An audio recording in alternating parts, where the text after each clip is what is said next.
Seja bem-vindo mais uma vez, assinante da Academia Lair Ribeiro.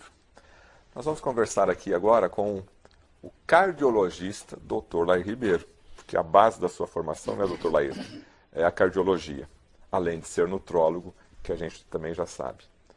Mas o assunto que a gente vai falar aqui agora tem a ver com palpitação, né? Sei. Eu lembro dessa palavra, minha avó falar, nossa, estou com uma palpitação aqui no peito. Eu queria saber o que é esse termo palpitação no peito, que as pessoas mais antigas falavam, acho que talvez o jovem hoje nem sabe o que é isso daí, para depois a gente fazer a relação com o chá. Tá. Deixa eu te falar. Quando um órgão está funcionando bem, ele é transparente. Você não sabe que você tem estômago até que ele começa a te incomodar. Se ele não tiver problema nenhum, você nem sabe que tem estômago. Ele é transparente, eu chamo. Você se dá conta que tem ele. Você enxerga bem. Não tem nada de preocupar com a sua vista. Quando você começa a enxergar embaçado, você fala, tem que ir no oftalmologista. Quando o seu coração está funcionando bem, você não tem coração. Está lá. Quando o coração começa a dar problema, você se conscientiza dele. Quando o coração sai do seu ritmo, ou por um momento faz uma que se chama extrasístole, aí ele vem batendo assim, ó, de repente faz puf, um batimento fora da hora. Isso causa uma palpitação. Opa, meu coração parece que saiu do ritmo. Ó, senti a palpitação. Quando Sente isso fisicamente. Sente fisicamente. Quando o coração bate rápido demais, ele passa de uma certa frequência, você também sente, porque ele começa a bater tão rápido que os nervos percebem e você tem aquela sensação de que ele está batendo rápido. Também é chamado de palpitação. Então, palpitação é você se conscientizar de que alguma coisa está errado com o ritmo do seu coração. As pessoas, em geral, preocupam muito porque você vê o paciente que tem um infarto, 30% deles morrem antes de chegar no hospital. Tem lugares até 50% morrem antes de chegar no hospital. Porque para muita gente, a primeira manifestação de doença cardíaca é morte súbita. 30% das pessoas que têm problema cardíaco morrem na primeira vez. Primeira manifestação, não sabia que tinha e morreu. Não tem segunda chance. Não tem segunda chance. Então, a pessoa quando tem palpitação, ela se preocupa, porque ela vê alguém morrer, ou soube que alguém morreu subitamente. Você pode ter uma palpitação que é benigna. Tem uma taquicardia que sai pela boca, ela é chamada enfermidade benigna de Bovéret. O francês Bovéret que descobriu isso. É uma taquicardia que te incomoda, que faz você suar frio, mas não vai te matar, entendeu? Você vai no pronto-socorro, eles te fazem uma injeção e você sai da taquicardia. É uma taquicardia supraventricular. Agora, se você tem uma arritmia do ventrículo para baixo, ventricular, por exemplo, uma taquicardia ventricular, a tendência dela é ir para fibrilação ventricular e morte. Então, como a pessoa leiga tem uma palpitação, ela não sabe de onde está vindo, se é supra, se é no ventrículo, ela fica muito preocupada. Ela vai no médico, ela faz um eletrocardiograma para ver como é que está o ritmo. Às vezes, quando ela vai no médico, não tem nada. O eletro está normal. Quando ela vai para casa, tem problema. Quando ela está estressada, tem problema. Às vezes, detecta no eletro. Se chegar a um ponto onde aquela arritmia, para mais ou para menos, é grave, hoje se implanta um marca-passo. A pessoa tem um marca-passo, muitas vezes ele fica on demand, que chama, em demanda. O que é isso? Ele fica lá. Caso o seu coração parar, ele entra. Ele não está funcionando o tempo todo. Tem casos que está funcionando o tempo todo. A pessoa que tem doença de Chagas, a doença de Chagas lesa o coração e causa bloqueios. Aí o coração passa a bater, ao invés de 70 vezes por minuto, ele bate 30 vezes por minuto. Quando você tem um coração batendo 30 vezes, a não ser que você seja um super atleta, você não consegue subir uma escada, porque na hora que você sobe a escada, o seu coração bate mais rápido, porque precisa de mais sangue. Você está fazendo atividade física. Então o que acontece? Essas pessoas que têm frequência cardíaca muito baixa, eles colocam um marca-passo e ele trabalha o tempo todo. Ajusta ele para 70 batidas, e aí o estímulo elétrico para fazer o coração bater não vem mais do coração, vem do marca-passo. Entendeu? E existe também um outro aparelho que se coloca através de um acesso cirúrgico, É um desfibrilador. Desfibrilador. Isso Qual aí que é já a é outro. diferença? Isso aí já é outro problema. A diferença é muito grande. O desfibrilador, que é colocado em muito menos pessoas, ele dá um choque. Ele salva a sua vida. Existe uma síndrome chamada síndrome de Brugada, que foi descoberta por um cardiologista de Barcelona, que encontrou 8 pessoas na família com o mesmo problema. O que é a síndrome de Brugada? Talvez você tenha na sua família. É o seguinte, você tem história de morte súbita na família. O meu avô morreu subitamente, o meu pai morreu subitamente, eu tive um tio de 30 anos que morreu subitamente. Então, essa história de morte súbita na família. Aí ele faz um eletrocardiograma e identifica, na posição V1, V2, V3, uma elevação do segmento ST. Aí é caracterizado a síndrome de Brugada. E essa síndrome de Brugada, hoje, a orientação é o seguinte, eu descobri a síndrome de Brugada, eu vou implantar um desfibrilador interno, que tem uma bateria e que vai dar um certo número de choques. Vamos supor, vai dar 12 choques. Então eu vou viver com aquilo. Se eu estou, de repente, meu coração parou ou entrou em taquicardia, o meu desfibrilador entra, eu sinto um coice dentro do peito. Pum! Aí eu volto. Entendeu? E aquilo salva vidas. Só que não é barato. Deve custar uns 80 mil reais hoje. E tem todo o implante, tudo aquilo tem que ir, tem que ser operado, internado e tal. Tá, isso é uma outra coisa. Mas voltando para a palpitação e a relação com o chá. Não, é o seguinte, qualquer cafeína, pessoa que tem predisposição a arritmia cardíaca, muitos deles são sensíveis à cafeína. Então, quando eles ingerem cafeína, e chá é rico em cafeína, eles desencadeiam a palpitação. Então, a gente fala, corta o café, corta o chá, corta a Coca-Cola, que a Coca-Cola também tem muita cafeína. Corta refrigerante, porque com isso você não vai ter essas crises de palpitação. E o chocolate também tem um pouco de cafeína. O chocolate também tem cafeína. Então, para diminuir a palpitação, o primeiro recurso é diminuir a ingesta de cafeína. O segundo recurso é fazer uso de magnésio, porque o magnésio ele é o mais potente antiarrítmico que tem. Então, você deve conhecer pessoas que estão nos assistindo que tomam magnésio, cloreto de magnésio, põe na água todo dia, entendeu? Tem um sistema, eles põem 33 gramas de magnésio no litro d'água, põe na geladeira, toma aqueles copinhos de vodka, 2 por dia. E pessoas vão dizer para você que depois que começaram a fazer isso, acabou a palpitação, e é verdade.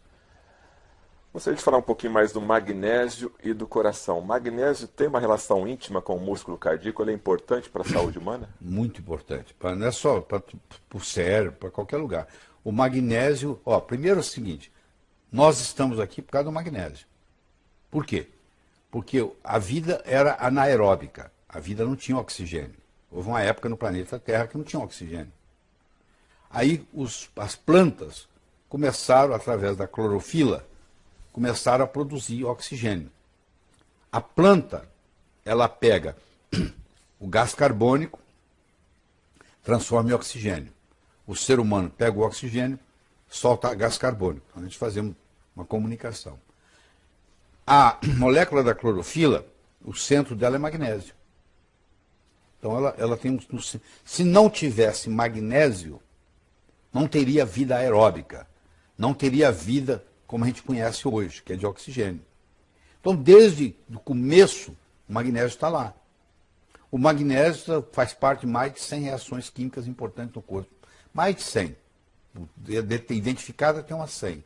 E ele é um potente vasodilatador, ele é analgésico, então a pessoa está com dor de cabeça, toma magnésio, melhora.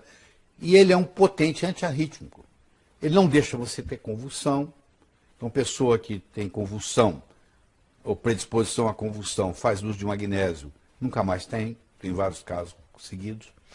A expressão magnésio é amigo do coração, então está correto? Está correto. Porque ele é o bloqueador natural do cálcio. O cálcio demais causa arritmia. O magnésio vem e bloqueia o cálcio de causar arritmia. Então ele é um potente antiarrítmico. Agora, hoje, o cardiologista, ele tem o hábito de indicar o magnésio como suplementação? Seria importante a suplementação do magnésio? Não, isso não faz parte do mundo dele. Porque como o magnésio é feito pela natureza, tudo que é feito pela natureza não pode ser patenteado. Você não pode patentear magnésio. É do mundo, pertence ao mundo. E a indústria farmacêutica não tem interesse em trabalhar com substâncias que pertencem ao mundo. E é fácil você entender isso. Se eu sou uma empresa, indústria farmacêutica multinacional muito forte, e eu lanço no mercado magnésio como antiarrítmico, e eu abro o mercado, o meu concorrente amanhã vai ir na minha cola. Eu fiz o trabalho todo e o meu concorrente vai na minha cola. Se eu fizer um trabalho de uma molécula que eu desenvolvi, que eu tenho uma patente de 17 anos sobre ela, que a indústria farmacêutica, a patente dura 17 anos, se eu descobrir uma molécula e eu provei para o mundo que ela não existe na natureza, por isso que todo remédio é ET, porque o que não existe no planeta Terra eu chamo de ET, pô. Então, se eu tenho uma molécula que eu provo que não existe na natureza, é um ET para mim. Eu agora vou ser dono dessa molécula com exclusividade por 17 anos. Então, agora eu vou investir um dinheiro, abrir um mercado, porque durante 17 anos quem manda nela sou eu. Só depois que vencer a patente que eu vou ter concorrente. Então, eu vou ganhar o dinheiro que eu quiser durante esses 17 anos. Como o magnésio é uma coisa feita pela natureza, não é uma coisa que eu inventei no laboratório, eu não posso patentear. Não se pode patentear nada que a natureza fabrique. Então, pronto. Como não tem patente, as indústrias farmacêuticas não estão interessadas. Entendeu? Aí, nesse caso, o médico não receita. O médico não receita porque o médico é treinado desde o primeiro ano de medicina com indústria farmacêutica. O mundo do médico, em geral, é o mundo do remédio. Eu chamo da droga, né? Que é uma droga. É o mundo do ET. Ele trabalha com isso. Ele aprendeu a trabalhar com remédio. Que tem, às vezes, seus valores, tá? Tem momentos que você precisa de remédio, não tenha dúvida. Mas você imagina o seguinte, quando eu coloco um remédio na boca, o meu corpo fala assim, o que é isso? Eu não conheço essa molécula. Aliás, ninguém conhece, porque ela foi inventada. Ela não existe na natureza. Aí o corpo fala assim, eu vou arrumar um jeito de eliminar essa molécula. Ele começa um mecanismo de eliminação. E aí vem os efeitos colaterais. É só você pegar uma bula de um remédio e ler. Você vai ver a quantidade de efeitos colaterais que tem. Você entendeu? Agora, doutor Lair, como cardiologista e nutrólogo, então a suplementação diária com magnésio seria bem-vinda? Claro que é muito bem-vinda, de várias formas. Na nossa alimentação, a você gente pode não consegue fazer isso. Suplementar, tem que suplementar. É muito difícil. Principalmente no Brasil, porque o Brasil é conhecido pela Organização Mundial de Saúde como um país pobre em magnésio. Porque para você ter magnésio no solo, você tem que ter vulcões. Você tem que ter terra magnesiana, que o Brasil não tem. O Brasil não tem vulcões. Então, quanto menos vulcão você tiver, menos magnésio você tem. Ora, se você não tem magnésio no solo, como é que o tomate que você plantou lá vai ter magnésio? Me fala. Ele vai tirar de onde? Ele não fabrica magnésio. Então, a verdura, a fruta, ela só pode te dar aquilo que está no solo. Como o solo brasileiro é pobre em magnésio, o que você acha? Ele vai ser pobre. A água é pobre em magnésio. Né? Porque não tem água. A água tira o magnésio de onde? Do solo. Ela vai passando e vai pegando. Não tem. Então tá aí uma dica, suplementação com magnésio, aqui a dica do Dr. Lair Ribeiro, que também é nutrólogo. Agora, a gente vê muitas formas do magnésio, né? O que a população mais conhece é o cloreto de magnésio. Tem aquela receitinha básica de colocar um pouquinho num jarro d'água e tomar todo dia? Os magnésios podem ser apresentados de duas formas. Na forma de sais e na forma quelada. Quelada é quando eu pego um mineral e junto nele um aminoácido. Magnésio glicina, é quelado. Magnésio trionato, é quelado. Magnésio dimalato, é quelado. Eu peguei e juntei alguma coisa. Agora, existe os sais, o cloreto de magnésio, o sulfato de magnésio, entendeu? E assim por diante. Os sais são menos absorvidos do que os quelados. Mas, por outro lado, são 1000 vezes mais baratos. Então, uma pessoa que quer fazer uso de magnésio todo dia, a vida inteira... Não tem problema. Ele não tem problema, ele vai tomar um pouquinho todo dia. Então, a receita que se tem aí, que todo mundo conhece, é você fazer sachês de 33 gramas de cloreto de magnésio, Você compra 1 quilo de cloreto de magnésio por R$19, e você coloca num litro d'água e toma 2 copinhos daqueles de vodka por dia. Tem muita gente fazendo isso no mundo, entendeu? E quem faz... Quando você toma isso diariamente, então você vai suplementar esse magnésio, o cloreto de magnésio vai suplementar lá no seu organismo, vai usar no metabolismo diário. Exatamente. Só para a gente concluir, esse mesmo cloreto de magnésio ajuda na pedra do rim? Se a pedra do rim for oxalato de cálcio, que é a mais comum, como o magnésio ele é um bloqueador de cálcio, ele vai dissolver a pedra.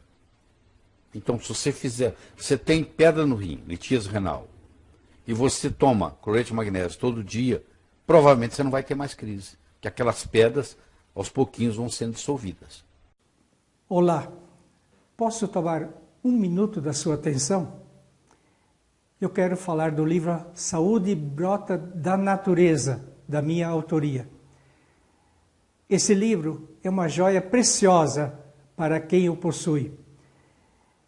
Ele fez sucesso durante 34 anos. Porém, depois da 25ª edição, eu resolvi não mais editá-lo em gráficas. Fiz apenas o e-book. Então, é só encontrado na internet. Antigamente, esse livro era assim. Saúde Brota da Natureza. Depois da 25ª edição, eu reformulei, acrescentei muitos textos, e se fosse hoje imprimi-lo, ele ficaria assim, 2 volumes, com 134 páginas a mais. Imprimi para mim, que eu não lido muito com computador. Então, é uma preciosidade. E é um livro de cabeceira de muita gente. Trata de todos os assuntos, de qualquer problema sério que afeta a saúde humana, tem nesses livros. De tudo. É um livro que não poderia faltar numa família. E tem mais uma boa notícia. Diante da dificuldade financeira de milhões de brasileiros, eu resolvi colaborar também. Eu reduzi o preço do livro em R$30 por livro, no e-book. Ele vai custar agora apenas R$67. 67 reais. Até que a situação financeira do país melhore. De modo geral, que haja uma melhora visível. Então aproveite, presenteie a família, presenteie a si mesmo, faça a sua parte, que Deus já fez a dele. Obrigado pela atenção.